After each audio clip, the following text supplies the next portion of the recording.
Je m'appelle Isabella Carter, j'ai 29 ans. Jusqu'il y a 6 semaines, je vivais 2 vies. Le jour, je me faisais passer pour une voisine tranquille dans un studio à loyer contrôlé. La nuit, je naviguais dans les conversations et le code en tant qu'analyste de renseignement au sein d'une équipe fédérale de contre-espionnage. Ce travail exigeait des mains calmes et une voix posée. Avant de continuer, dites-moi d'où vous regardez et abonnez-vous si le personnage compte plus que l'argent. Mes grands-parents, Margaret et Samuel Carter, m'ont élevé dans une maison en briques qui sentait la cannelle et la laine propre. Ils n'étaient pas ostentatoires, mais ils étaient redoutables. Grand-père m'a appris à lire les gens à travers leurs chaussures et leur silence, car les schémas révèlent plus que les promesses. Grand-mère m'a appris les langues à la table de la cuisine avec des cartes postales et des étiquettes de garde-manger. Quand j'avais 10 ans, elle a transformé les capitales étrangères en un jeu de société et m'a dit de gagner avec patience, pas avec de la chance. Il assistait à tous mes récitals et à toutes les petites cérémonies que mes parents oubliaient. Mes parents étaient présents sur les photos, absents dans la vie. Charles, mon père, vénérait les rapports trimestriels et les week-ends de golf. Victoria, ma mère, organisait des galas de charité et parlait de moi comme d'une marque en cours de révision. Il valorisait la proximité du pouvoir et n'aimait rien de ce qui ne pouvait être publié, comptabilisé ou classé. Quand j'ai rapporté un prix scientifique à la maison, ma mère a souri pour le photographe et a demandé si le ruban pouvait s'accorder avec la décoration. J'ai appris tôt que les applaudissements n'étaient pas de l'amour. À 12 ans, j'ai appris la première leçon d'art de la filature lors d'une course matinale avec grand-père. Il a ralenti près de la rivière et a dit: « La vérité est le pouvoir, Isabella, mais le timing est une protection. » Il m'a donné une petite boussole en laiton et m'a dit que les gens qui ne trouvent pas le nord vous emprunteront le vôtre. Je la portais sur un cordon sous ma chemise à l'école, un poids secret contre ma clavicule quand la journée devenait bruyante. Ce n'était pas un bijou. C'était un rappel de choisir la direction plutôt que le bruit et de protéger ce qui comptait. J'ai traversé le lycée sans être remarqué ni blessé, ce qui est une autre façon de dire que j'ai appris à disparaître.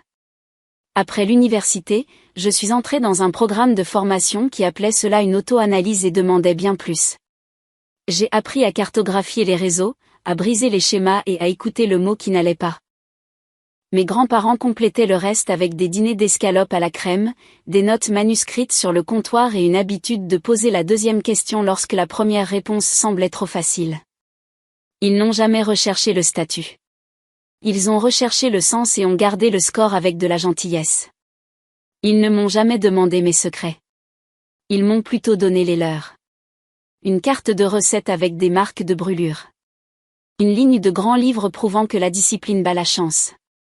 Une histoire sur l'année où ils ont failli tout perdre et ont choisi l'un l'autre malgré tout. Il y a 6 semaines, la boussole semblait plus lourde. Je ne pouvais pas expliquer pourquoi. Je savais que le changement tournait autour. Je ne savais pas encore que l'appel allait venir ni à quelle vitesse une vie tranquille pouvait se terminer. L'appel est arrivé un jeudi soir gris. Je venais de terminer un service de 12 heures au bureau et je réchauffais des restes de soupe quand ma ligne sécurisée a bourdonné. Pas la ligne de l'agence. La voix d'un policier local a craqué à travers la statique. Il y avait eu une collision près de Richmond. Un conducteur ivre avait grillé un feu rouge. 2 morts sur les lieux. Margaret et Samuel Carter, mes grands-parents. Le bol m'a glissé des mains et s'est brisé sur le carrelage de la cuisine. Pendant un moment, je n'ai pas pu respirer. Ma poitrine semblait comme si quelqu'un avait coupé l'alimentation en air. La voix de l'officier s'est adoucie, disant qu'il n'avait pas souffert, mais des mots comme cela s'effondrent à l'impact. J'ai conduit toute la nuit vers leur maison, me garant à l'extérieur et fixant les rideaux qui ne s'ouvriraient plus jamais.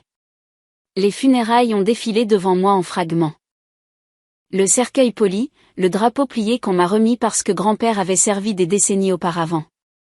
Le visage de ma mère anglais juste comme il faut pour les photos, et mon père chuchotant à un associé sur les opportunités d'investissement, même pendant que le pasteur priait. Je me tenais au bord de la tombe, les mains serrées autour de la boussole, et j'ai promis silencieusement que je les honorerais. 2 semaines plus tard, une lettre est arrivée de leur avocat de longue date, Daniel Brooks. Elle demandait ma présence pour la lecture du testament. Mes parents, bien sûr, seraient là. Mon frère Ethan est venu de San Francisco, où sa start-up technologique saignait des investisseurs à chaque trimestre. Tante Meredith, la sœur de mon père, a annoncé qu'elle venait, bien qu'elle n'ait pas rendu visite depuis des années. Le cabinet d'avocats était une maison coloniale rénovée à Arlington avec des murs lambrissés de chêne qui sentaient légèrement la cire à citron. Daniel m'a salué dans le hall avec des yeux qui portaient une véritable tristesse. Il avait joué aux échecs avec grand-père, cuit du pain avec grand-mère. Ce n'était pas une formalité pour lui. Nous nous sommes rassemblés autour d'une lourde table en acajou. Mon père était assis en tête comme s'il présidait une réunion du conseil. Victoria portait de la soie noire et des perles, bien qu'elle fasse défiler son téléphone, envoyant des messages pendant que Daniel triait des papiers. Ethan est arrivé en retard, portant des lunettes de soleil à l'intérieur, buvant une boisson énergisante. Tante Meredith s'essuyait dramatiquement les yeux, son mari la suivant, silencieux comme toujours. Daniel s'éclaircit la gorge. Margaret et Samuel Carter étaient sains d'esprit lorsqu'ils ont révisé ce document l'année dernière. Ils ont subi des évaluations indépendantes pour assurer la clarté. Ce sont des choix délibérés. Mon père a interrompu. Nous comprenons. Allons-y directement à l'héritage. Daniel a commencé à lire. Les mots semblaient ordinaires au début, des révocations de documents plus anciens, des nominations exécutives. Puis vint la section que tout le monde attendait. Nous léguons par la présente l'intégralité de notre succession, totalisant environ 26 millions de dollars d'actifs combinés, y compris les portefeuilles d'investissement, les propriétés et les actions de contrôle de Sentinel Global Consultancy à notre petite-fille, Isabella Carter. La pièce se figea. Le collier de perles de ma mère cliqueta contre la table alors qu'elle se penchait en avant. Ethan faillit renverser son verre. Le visage de mon père se vida de sa couleur, puis se rougit. Daniel a continué, nous ne faisons intentionnellement et spécifiquement aucune disposition pour notre fils Charles, notre belle-fille Victoria, notre petit-fils Ethan, ou notre fille Meredith, car nous les avons déjà pourvus pendant notre vie et avons documenté nos raisons. Avant que l'outrage ne puisse s'enflammer, Daniel a appuyé sur un bouton d'une télécommande. Un écran descendit. Mes grands-parents sont apparus à la vidéo, assis sur le canapé de leur salon. Voir leur visage et entendre leur voix a ouvert quelque chose en moi. Si vous regardez ceci, commença grand-père. Nous sommes partis. Isabella, nous t'avons choisi parce que tu as vécu avec honnêteté et courage. Tu n'as jamais demandé notre richesse, seulement notre temps. C'est pourquoi nous te confions tout. Grand-mère a ajouté, à nos autres enfants, nous vous aimons, mais vous avez poursuivi le statut plutôt que la substance, les possessions plutôt que les personnes. Nous espérons que cette décision vous fera réfléchir, bien que nous ne puissions en être sûrs.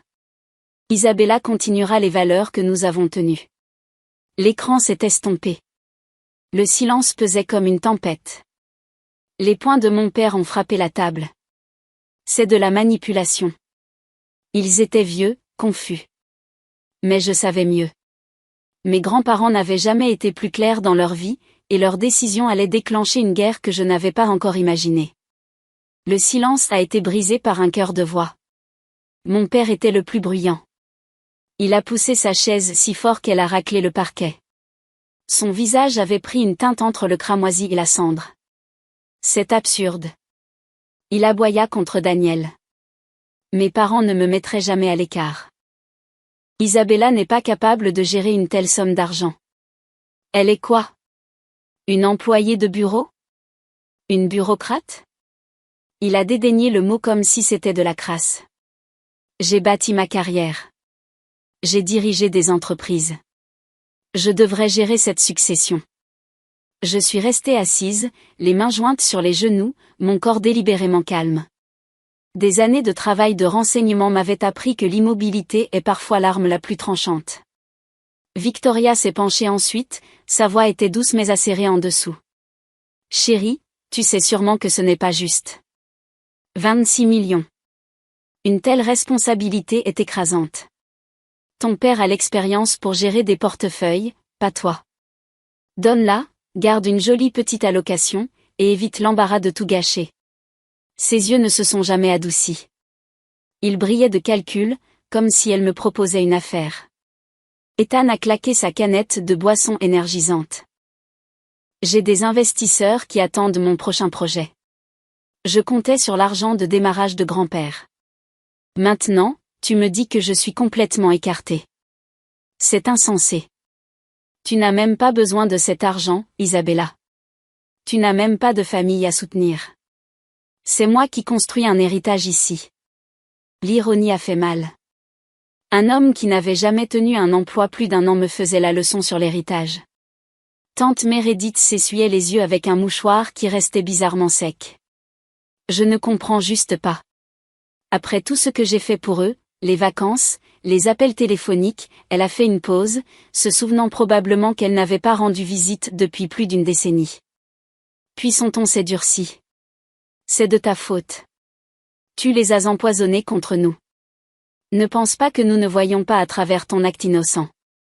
J'ai inspiré lentement, calmant les tremblements dans ma poitrine. J'étais déjà entré dans des salles d'interrogatoire remplies de mensonges et de pression. Ce n'était pas si différent. Daniel a levé la main. Leur décision est légalement valable. Ils ont anticipé ces accusations. Des tests cognitifs ont été effectués, des documents préparés. Contester ce testament serait difficile, coûteux et peu susceptible de réussir. C'est votre opinion, a rétorqué mon père. Nous allons porter cela devant les tribunaux. Aucun juge ne confirmerait une chose aussi scandaleuse. Le téléphone de Victoria a bourdonné. Elle a regardé l'écran, a souri légèrement, puis s'est tournée vers moi. Réfléchis bien, Isabella. Les familles qui se battent comme ça se remettent rarement. Tu peux éviter tout cela si tu transfères simplement le contrôle à ton père. Nous nous assurerons que tu sois à l'aise. L'accent qu'elle a mis sur le dernier mot ressemblait plus à une menace qu'à une réassurance. Mon téléphone a vibré dans mon sac à ce moment précis. Une notification codée de l'un de mes canaux sécurisés. Ils ne s'arrêteront pas aux avocats. Restez alerte. J'ai levé les yeux pour voir mon frère me fixer. Tu te crois en sécurité derrière ce testament? Tu ne le es pas. Nous aurons ce qui nous appartient d'une manière ou d'une autre. Le message sur mon téléphone a de nouveau pulsé comme un second battement de cœur. Pour la première fois depuis le début de la lecture, un frisson m'a parcouru la colonne vertébrale. J'ai réalisé que cette bataille ne portait pas seulement sur l'argent. Il s'agissait de pouvoir. Et ma famille venait de déclarer la guerre. Cette nuit-là, je suis allé au manoir de mes parents, convoqué, pas invité. Le message de mon père disait seulement, sois là à 19h. Nous allons régler cela ce soir. Leur domaine se dressait dans les faubourgs de Virginie, tout en verre et en pierre, un endroit construit pour le spectacle plutôt que pour la chaleur. Je me suis garé au bout de la longue allée, chaque instinct en moi murmurant, c'était un terrain hostile. Pourtant, je suis entré, la boussole sous ma chemise, un poids rassurant. Ils attendaient dans le salon formel, un espace rarement utilisé sauf pour impressionner les invités. Mon père se tenait près de la cheminée, un verre de whisky à la main. Ma mère était perchée rigidement sur le canapé en velours, les lèvres pressées en un fin sourire.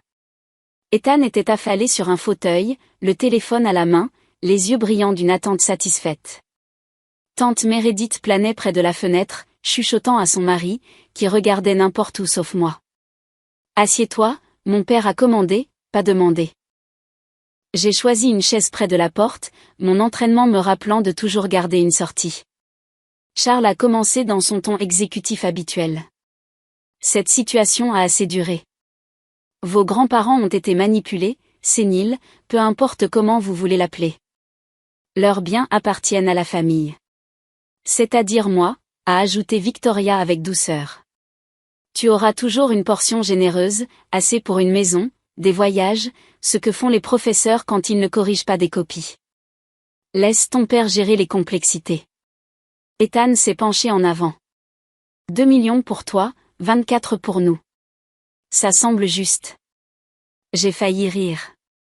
Tu veux dire pour ton application en faillite ou tes voitures? Son sourire a vacillé, mais mon père a claqué un dossier sur la table. Ce sont des documents de transfert. Tu signes, nous passons à autre chose en famille. Si tu refuses, nous contesterons le testament et te traînerons en justice jusqu'à ce que tu craques. J'ai ramassé les papiers. Un langage large et général me privait de tout droit à l'héritage. En échange, je recevrais un règlement à la discrétion de la famille. Ce n'était même pas 10%. Ce n'était rien. Non, j'ai dit calmement. La pièce a explosé, la voix de ma mère s'est aiguisée en un cri. Ethan a maudit sous son souffle. Meredith a haleté comme une actrice de théâtre. Mon père a claqué son verre si fort qu'il s'est fissuré. Tu fille ingrate, a-t-il sifflé en s'approchant. Tu n'as jamais vraiment été l'une de nous. Tu étais leur soldat, leur projet favori. Nous te tolérions parce que nous le devions. Les mots m'ont touché plus profondément que prévu, bien que j'ai gardé mon visage immobile. Puis ma mère a porté le coup. L'appartement où tu vis? Tu ne le possèdes pas. Nous le possédons par l'une de nos entreprises. Ton bail est résilié ce soir. Emballe ce que tu peux. Les serrures changent de main. Ethan a souri, ses pouces volant sur son téléphone. Mieux vaut te dépêcher, ma sœur. On dirait que tes millions ne t'achèteront pas un lit ce soir. Je me suis levée lentement, pliant les papiers et les laissant intacts sur la table. Ma voix était stable, bien que ma poitrine brûlât. Vous avez clairement indiqué votre position, et j'ai indiqué la mienne. En sortant dans la nuit froide, j'ai su que j'avais perdu la moindre place fragile que j'avais dans cette maison. Mais j'ai aussi su autre chose. Mes grands-parents m'avaient préparé à des batailles bien plus sombres que celle-ci. La nuit où j'ai été mise à la porte, j'ai conduit sans but dans les rues vides, mes sacs empilés à l'arrière. Je n'avais plus d'appartement, plus de famille, et pas de destination claire. L'enveloppe que Daniel Brox m'avait donnée était sur le siège passager, lourde de secrets. À un feu rouge, je l'ai ouverte. À l'intérieur se trouvaient des documents, une petite clé en laiton et une note écrite dans l'écriture élégante de ma grand-mère pour le cas où la maison ne serait plus sûre. Ne faites confiance qu'à ceux qui ont fait leurs preuves.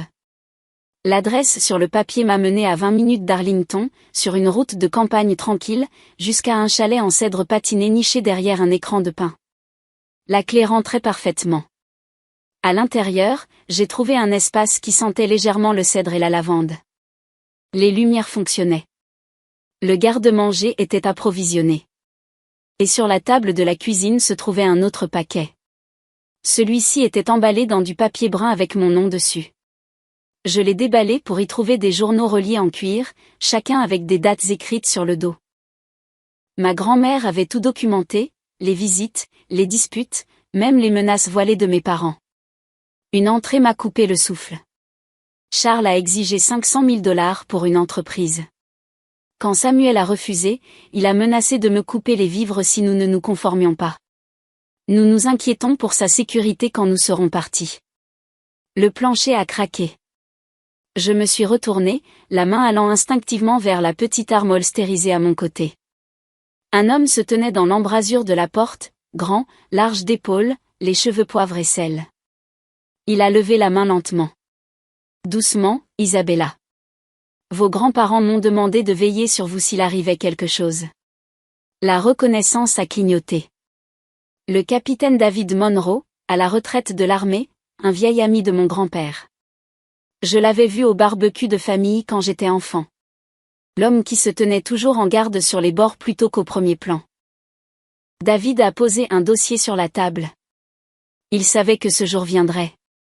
Votre père et votre mère rôdaient depuis des années. Samuel a rassemblé des preuves, des dossiers financiers, des journaux de surveillance. Il voulait que tu sois prête. Avant que je puisse répondre, la porte arrière s'est ouverte à nouveau. Une femme d'une quarantaine d'années est entrée, portant un sac d'ordinateur portable, des yeux perçants, les cheveux noirs tirés en chignon. Lucia Ramirez, s'est-elle présentée. Consultante en cybersécurité, alliée de votre grand-mère. Je m'occupais de leurs actifs numériques. Ensemble, ils ont révélé plus. Des disques cryptés contenant des enregistrements vidéo de mes parents se faufilant dans la maison après les funérailles, retirant des bijoux et des dossiers, des relevés bancaires montrant des transferts que Charles avait tenté de déguiser en dépenses professionnelles, des emails d'Ethan implorant des renflouements pour des entreprises qui n'ont jamais existé. Et puis vint le coup de théâtre final. Mes grands-parents avaient discrètement transféré la propriété d'un bien supplémentaire, une maison fortifiée enregistrée à mon nom seul, pour s'assurer que je ne serais jamais coincé sans abri. Au petit matin, alors que l'aube se levait sur le chalet, j'ai compris la vérité. Mes grands-parents savaient exactement ce que mes parents essaieraient de faire. Ils ne m'avaient pas seulement laissé de la richesse. Ils m'avaient laissé des armes, des preuves, des alliés et un plan. La guerre que mes parents pensaient avoir commencé était déjà préparée. Au matin, mon téléphone a bourdonné d'une série de messages. Le dernier, d'Ethan, m'a donné des frissons. Nous arrivons demain, 10 heures. Ne verrouillez pas les portes. Si vous résistez, ça va mal se passer.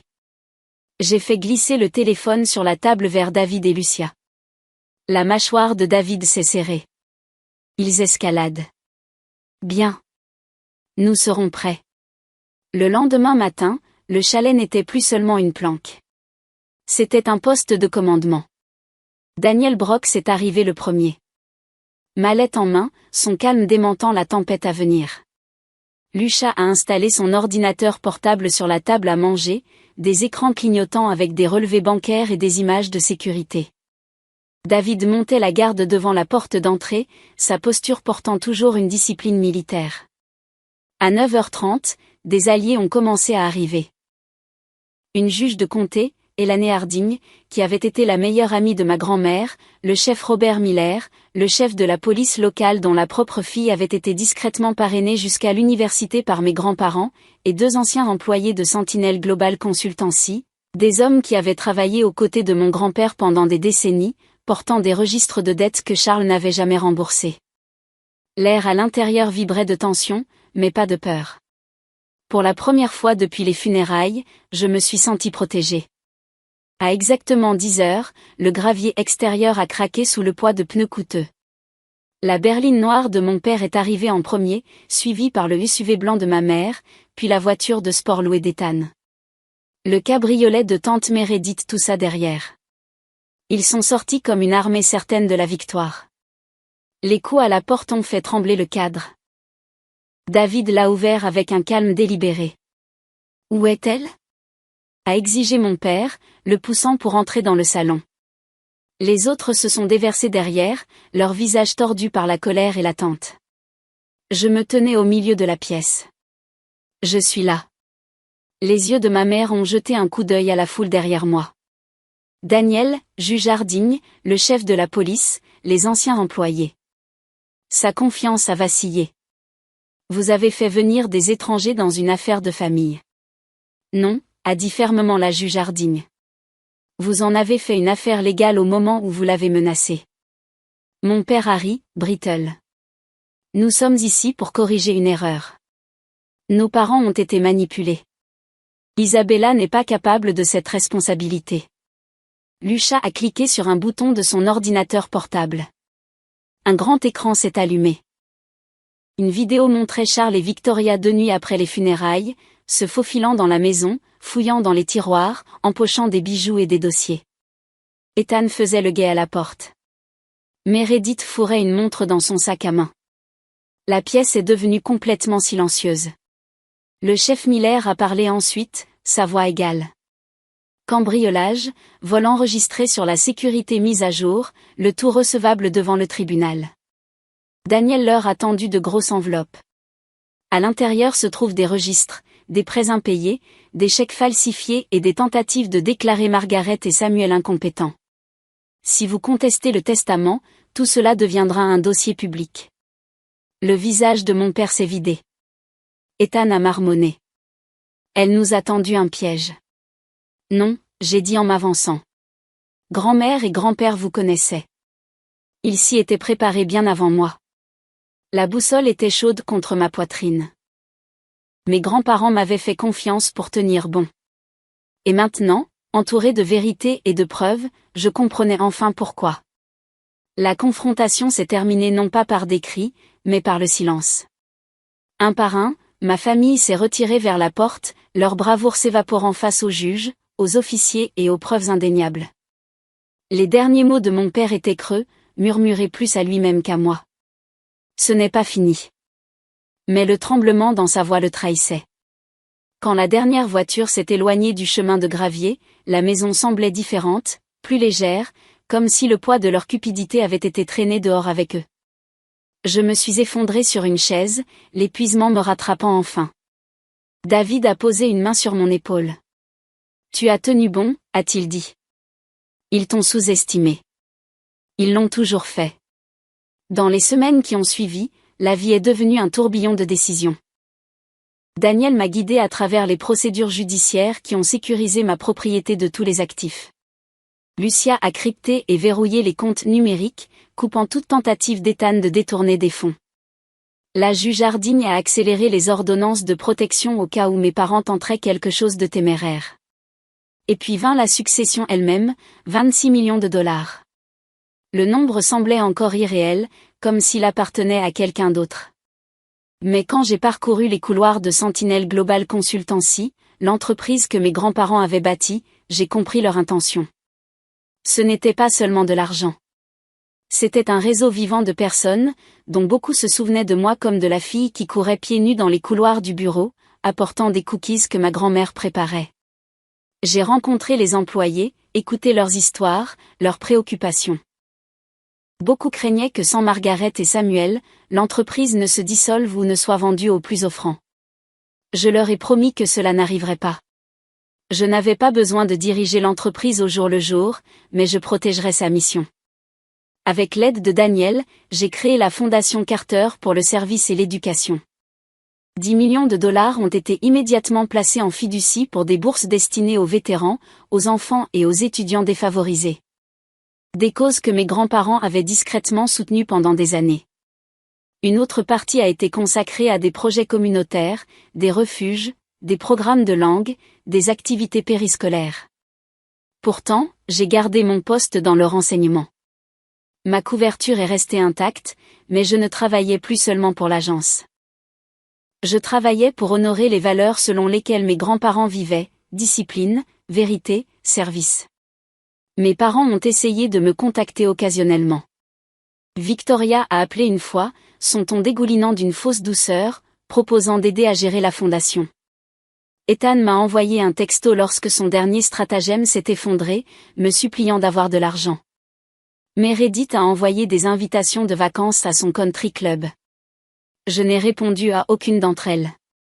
Au lieu de cela, j'ai construit un cercle différent. David est devenu une présence stable, un gardien qui me rappelait mon grand-père. Lucia m'a appris plus sur les ombres numériques que je ne l'avais jamais appris à l'agence. Daniel, Dorothy, la gouvernante, et d'autres du monde de mes grands-parents formaient une famille choisie. J'ai réalisé que je n'avais pas seulement hérité d'argent. J'avais hérité de personnes qui croyaient en moi, un héritage plus fort que le sang. 6 mois se sont écoulés avant que je rassemble le courage de retourner visiter leur tombe. Le cimetière était calme, l'air frais d'automne. J'ai apporté un petit bouquet de lys, les préférés de ma grand-mère, et la boussole en laiton que mon grand-père m'avait donnée. M'agenouillant près de la pierre tombale, j'ai laissé le silence s'installer avant de parler. « J'espère que j'ai bien fait pour vous », j'ai murmuré. Je n'ai pas cédé. Je ne les ai pas laissés détruire ce que vous avez construit. Une brise a soulevé les feuilles autour de moi. Et pendant un instant, cela a ressemblé à une réponse. Ma poitrine s'est détendue. Je leur ai parlé de la première cérémonie de bourse de la Fondation, comment 20 étudiants brillants se sont tenus sur scène, les larmes aux yeux, tenant des lettres qui ont changé leur avenir. Je leur ai dit comment l'entreprise s'était stabilisée sous une direction prudente. Comment les employés parlaient encore de Margaret et Samuel Carter avec révérence. Et puis j'ai admis la vérité la plus difficile. J'ai perdu mes parents, mais peut-être que je ne les ai jamais vraiment eus. Ce que j'ai gagné, cependant, c'est une famille de choix. Des gens qui se sont tenus à mes côtés parce qu'ils valorisaient l'honneur, pas l'argent. La boussole est devenue chaude dans ma paume, et j'ai réalisé ce que mes grands-parents avaient toujours voulu dire. La richesse ne concernait pas les chiffres d'un grand livre. C'était un outil, un bouclier, une boussole pointant vers ce qui comptait vraiment. Vérité, loyauté, service. En rentrant chez moi ce jour-là, je me sentais plus légère que depuis des mois. Au chalet, le dîner cuisait déjà. Dorothy fredonnait dans la cuisine. David était assis sur le porche à affûter de vieux outils. Et Lucia était à l'intérieur tapant furieusement sur son ordinateur portable. Ces gens n'étaient pas liés à moi par le sang, mais ils avaient prouvé être plus une famille que ceux qui partageaient mon nom.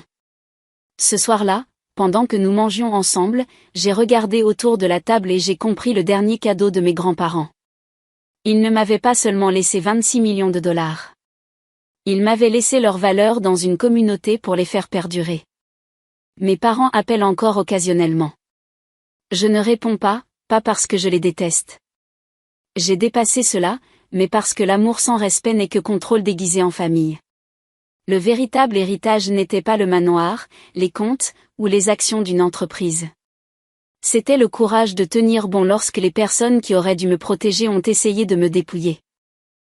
C'était la force de construire quelque chose de mieux avec les outils qu'ils m'ont donnés. Si vous avez déjà subi des pressions de la part de ceux que vous aimez le plus, souvenez-vous de ceci.